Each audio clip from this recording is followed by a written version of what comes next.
बिस्मिल्लाहिर्रहमानिर्रहीम। इमाद की इजाज़त, मेरे साथ मेरे दोस्त मौजूद हैं, एहसान भाई और ज़ीशान साहब। स्पेशली थैंक्स सर आपका कि आपने टाइम शुक्रिया। दिया।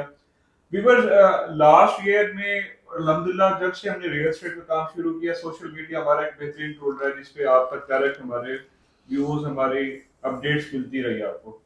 आज बेसिकली यहाँ पे बैठने का मकसद ये था कि एक न्यू सेशन स्टार्ट किया जाए, क्योंकि 2024 स्टार्ट हो चुका है और रियल एस्टेट सेक्टर हर दिन की एक नई स्टोरी होती है। उसमें उसमें प्रेडिक्शन जरूर की जाती है, पर हम कोशिश करते हैं कि जेन्युइन प्रेडिक्शन जो है आप तक पहुंचाएं। तो आज एहसान भाई यहाँ पे बैठने का मकसद बेसिकली ये था कि हम अपने व्यूअर्स को, अपने सुनने वालों को बता सके कि 2024 रियल एस्टेट सेक्टर के लिए कितना मुफीद होगा और आप क्या उसके हवाले से प्रेडिक्ट कर सकते हैं। इमाद भाई शुक्रिया आपका। बेसिकली अगर हम पिछले 2 से 3 साल देखें काम के हवाले से, एक तो मुल्की सूरत हाल ऊपर नीचे चीज़ें होती रहीं जिसकी वजह से हमारी कोई कंट्रोल नहीं थी चीज़ें। लोगों की इन्वेस्टमेंट जो है वो डॉलर, गोल्ड और उस साइड पे चली गई। और देखें हमारा इंटरेस्ट रेट जो है बैंक का वो इस टाइम 22% जो है ना वो गवर्नमेंट का रेट है। और कुछ मोस्टली जो है ना हमारी जो यहाँ से इन्वेस्टर है उस साइड पे मूव हो गया जिसकी वजह से प्रॉब्लम आई।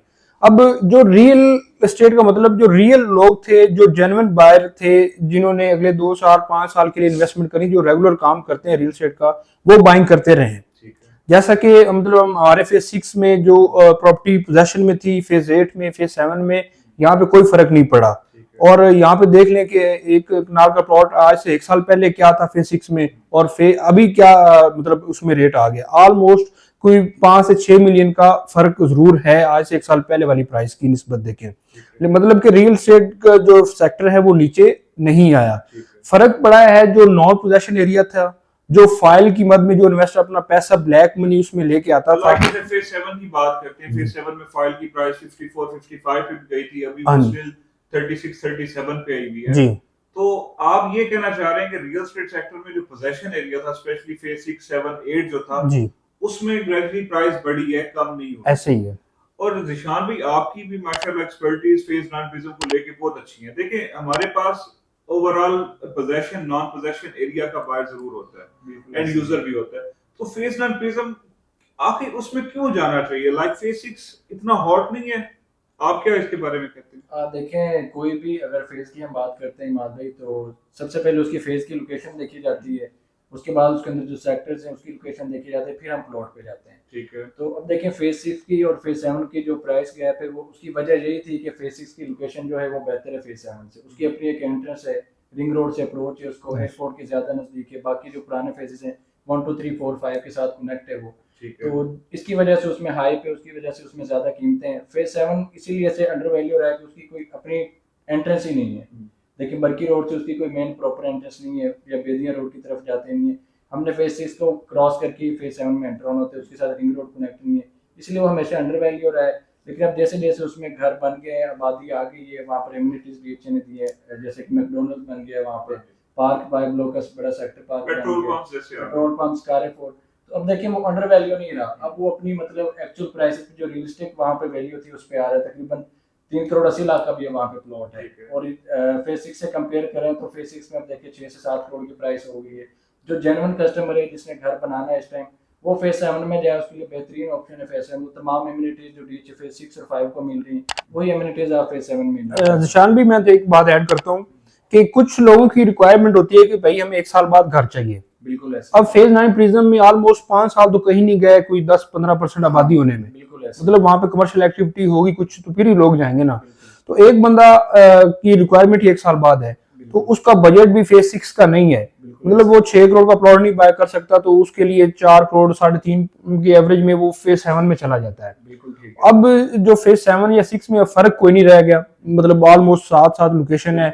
मतलब फेज 6 से अगर जाते हुए हार्डली 10 मिनट लगेंगे फेज 7 में। ऐसा में देखें ना, जो फेज 6 के अपर ब्लॉक्स हैं जी, जो ए बी सी हो गया, सेक्टर जे जहाँ पर अभी हम एमबी पे मौजूद है, यहाँ से अगर हम सेंटर को कंसीडर करें, डिफेंस राया को, गोल्फ कोर्स को या राया मरकज को, तो जो फेज 7 के अपर ब्लॉक्स है यहाँ से जो डिस्टेंस है फेज 6 से अपर ब्लॉक्स का राया का, इतना ही डिस्टेंस फेज 7 बिल्कुल ऐसे ही है। तो वही एमिनिटीज है दोनों के लिए। वही अगर देखें तो मिड में गोल्फ कोर्स बना है जी, वो फेज 7 को भी कवर कर रहा है, वो फेज 6 को भी कवर कर रहा है, लेकिन प्राइस का ह्यूज डिफरेंस है 2 से 3 करोड़ का। जो आप पॉइंट बिल्कुल आपने बहुत वैलिड पॉइंट शेयर किए। देखें व्यूअर्स इस टाइम पे जिसने 2 साल बाद या 3 साल बाद घर बनाना है उसके लिए नो डाउट फेज 6 भी हॉट है। अगर आज लेगा तो 3 साल बाद बहुत प्राइम लोकेशन होगी। बट प्रिज्म को कंसीडर इस वजह से किया जा सकता है कि प्रिज्म एक मॉडर्न लिविंग स्टाइल होगा, उसके रोड साइज, उसका कमर्शियल और उसकी अप्रोचेज जो स्पेशली रिंग रोड से। देखिए फेज 6 को तो सर एक इंटरचेंज मिल रहा है, बिल्कुल ऐसे ही। ठीक है, बट 9 प्रिज्म के पास जो ह्यूज अप्रोचेज हैं वो शायद किसी डीएचए के किसी फेज के पास नहीं है, और इवन के स्पेशली फिरोजपुर रोड को जो टच कर रहा है। बिल्कुल आप देखिए डीएच 9 प्रिज्म की तकरीबन 12 से 14 एंट्रेंस जी। है। वो एक रिंग की तरह है, ओवल बिल्कुल। शेप का है। उसकी जो प्रॉपर टाउन प्लानिंग की गई है उसमें रिंग रोड से 2 इंटरचेंज दिए गए, बेदिया लिंक रोड से 3 से 4 एंट्रेंस है, और डीएचए फेज 9 टाउन से उसकी एंट्रेंस है, फेज 5 एक्सटेंशन से, अस्करी 11 से, मतलब उसको हर तरफ से एंट्रेंस है। और 150 फीट मेन बुलेवार्ड से तमाम लोग को कनेक्ट किया गया है, और इंटरनेशनल लेवल की उसमें एमिनिटीज आ रही हैं। बिल्कुल ऐसे है। तो इसके उसके मुताबिक अगर देख रहे हैं तो फ्यूचर के हवाले से अगर देखें तो 9 प्रिज्म बेस्ट ऑप्शन है, जिसने 3 साल या 5 साल बाद घर बनाना है।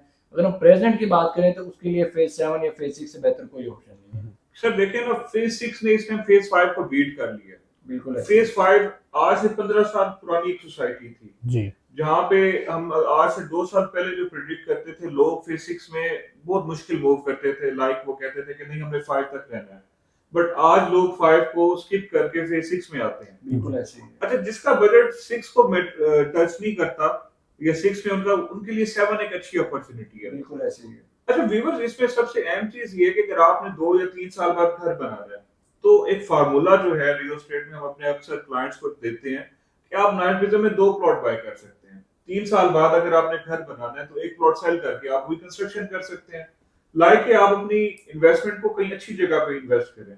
तो यही हमारा आज का मैसेज है। और एहसान भाई, आपका फाइनली क्या मैसेज है 2024 के हवाले से, और रियल एस्टेट सेक्टर को आप कहां तक देख रहे हैं, और आफ्टर इलेक्शन जो है ये प्राइसेस आप कहां तक देखेंगे, और बेस्ट एरिया कौन सा सिलेक्ट करते हैं इस टाइम पे? इमाद भाई, अगर हम इलेक्शन 20 साल में होने जा रहा है, उम्मीद है हो जाएगा, और इसके बाद रियल एस्टेट सेक्टर के हवाले से अच्छी पॉलिसीज भी हुकूमत दे सकती है और देगी, क्योंकि हम पिछले 2-3 साल से काफी कंप्रोमाइज करते आ रहे हैं इस हवाले से मार्केट में। तो ये 2024 जो है ये बहुत अच्छा साल होगा प्रॉपर्टी के हवाले से, और अभी बेस्ट टाइम है बाय करने का। जिनके पास 2 करोड़ 20-25 लाख का बजट है उनके लिए फेज 9 बहुत अच्छी लोकेशन है बाय करने के लिए। अगर आपका बजट अच्छा है, क्योंकि जो प्राइस इंक्रीज होनी है ना वो कम प्राइस वाली प्रॉपर्टी में पैसे ज्यादा ऐड होंगे। अगर आप फेज 6 में 6 करोड़ का प्लॉट ले लें तो एक साल में मेरे ख्याल से वहां पे 50 लाख रुपए ऐड हो जाएगा। अगर वही 6 करोड़ आप फेज 9 प्रिज्म में लगा देंगे तो वहां पे आपको उम्मीद है कि 12 से 13 मिलियन, हाँ 10-15 मिलियन इजीली उसमें आपकी अमाउंट में ऐड हो जाएगा। तो ये बेस्ट अपॉर्चुनिटी है व्यूअर्स कि आप जो इन्वेस्टमेंट करें, जहरी बात है एक फार्मूला के सस्ता खरीदेंगे और महंगा बेचेंगे। नो डाउट फेज 6 भी बहुत अच्छा है, फेज 7 भी बहुत अच्छा है, बट आपकी जो इन्वेस्टमेंट है वो सिक्योर होनी चाहिए। और सिक्योर इज इन केस लोग कहते हैं कि हम लो बजट बाय कर लेंगे, बट लो बजट की वैल्यू भी लो बजट ही इंक्रीज होगी। अगर आप आज फेज 9 प्रिज्म के अंदर एक हॉट लोकेशन, एक फेसिंग पार्क, एक कॉर्नर, एक मेन अप्रोच का प्लॉट बाय करते हैं, नो डाउट आपको फील होगा कि हम शायद 2-3 मिलियन महंगा प्लॉट बाय करें। बट आप ये सोचें कि जब आप सेल करेंगे तो उस टाइम पे वो 2-3 मिलियन नहीं होगा, वो कम से कम 15 to 20 मिलियन इंक्रीज हो चुका होगा। तो ये बेस्ट अपॉर्चुनिटीज होती है, लोकेशन अच्छी बाय करनी चाहिए। तो जिशान भाई, आपका फाइनली 2024 के हवाले से क्या मैसेज है?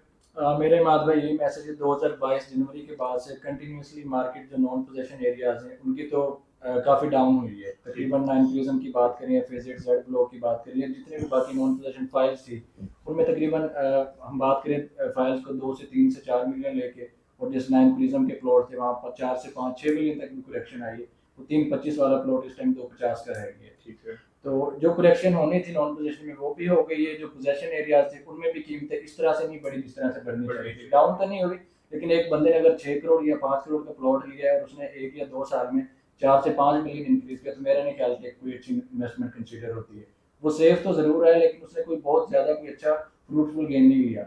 तो वो बॉटम पे प्राइसेस आ चुकी है। जो आज इन्वेस्ट करेगा, और देखिए इन्वेस्टमेंट कभी भी आप 6 महीने या 8 महीने के लिए माइंड में रख के ना करें। कम से कम आपको इन्वेस्टमेंट मैच्योर करने के लिए 2 साल का पीरियड माइंड में रखना चाहिए। और अब हमारा ख्याल है कि हमारे ये एनालिसिस है कि आने वाले साल से 2 साल के पीरियड में आपकी इन्वेस्टमेंट अच्छी मैच्योर हो जाएगी। फ्रूटफुल गेन के लिए बेस्ट टाइम है इलेक्शन के बाद इंशाल्लाह। न्यू पॉलिसीज आएंगी, गवर्नमेंट स्टेबिलिटी की तरफ जाएगी, तो ऑटोमेटिकली आपको पता है 2-3 साल मंदा रहता है रियल एस्टेट में, हमेशा से ऐसे चल रहा है, और उसके बाद फिर 2 साल के लिए तेजी आती है। तो अच्छा फ्रूटफुल गेन लेने के लिए यही राइट टाइम है। ये सेलर मार्केट में, ये बायर मार्केट है। अगर आप बेचना चाहते हैं तो आपकी होल्डिंग पावर है, तो अभी आप बेशक इंतजार करें अच्छे गेन के लिए। अगर आप बेचना चाहते हैं तो आप इंतजार करें, अगर कर सकते हैं तो ये जैसा कि हमने पहले बताया कि परचेजर की मार्केट है, आप वेट ना करें मजीद। हो सकता है 2-3-4 महीने बाद ये सिचुएशन ना रहे, आपको पता है अचानक से बूस्ट आता है और कीमतें फिर बहुत ज़्यादा ऊपर चली जाती हैं। तो हमारा यही पैगाम है कि 2024 इंशाल्लाह रियल एस्टेट का साल होगा। Thank you so much, Allah Hafiz.